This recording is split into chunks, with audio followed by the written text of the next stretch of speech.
Imagine you open your laptop, type google.com, and press enter.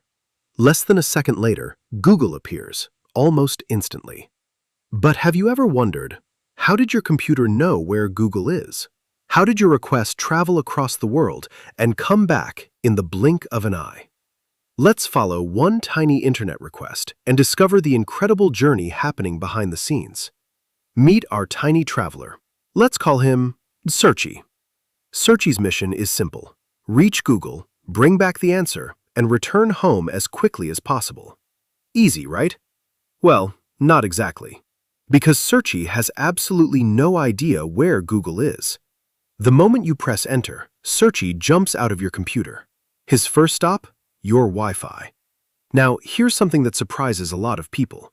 Wi-Fi is not the internet. Wi-Fi is simply the wireless connection between your device and your router. Think of Wi-Fi as the short path from your bedroom to your home's front gate. Once Searchy reaches the router, his real journey finally begins. Your router is like your home's traffic manager.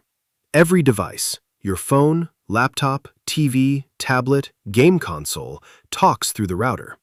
When Searchy arrives, the router looks at him and says, "I know someone who can take you much farther," and sends him to your internet service provider. Your internet provider is the company you pay every month. Companies like Geo, Airtel, ACT, or BSNL. Imagine a giant highway leaving your neighborhood. Your internet provider owns the road that connects your home to the rest of the world. Now Searchy is officially on the internet.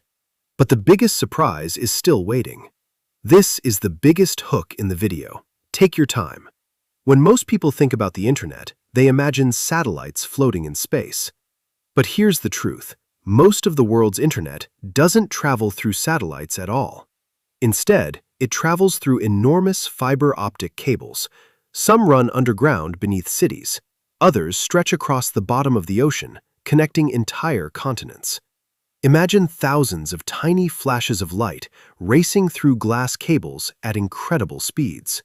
That's how Searchy crosses oceans, not by satellite, but through cables beneath the sea. After traveling through cities, countries, and maybe even oceans, Searchy finally reaches Google. But he doesn't arrive at one giant computer. Instead, he finds an enormous data center. Imagine building after building, filled with thousands of powerful computers working together. One computer searches, another stores information, another helps answer your request. Within moments, they find exactly what you asked for. Then they send Searchy home, carrying the answer. This whole section should feel like a montage. Searchy races back, through the same worldwide network, across cables, through your internet provider, into your router, across Wi-Fi, and finally, back to your computer. Your browser opens and Google appears. All of that happened in less time than it takes to blink.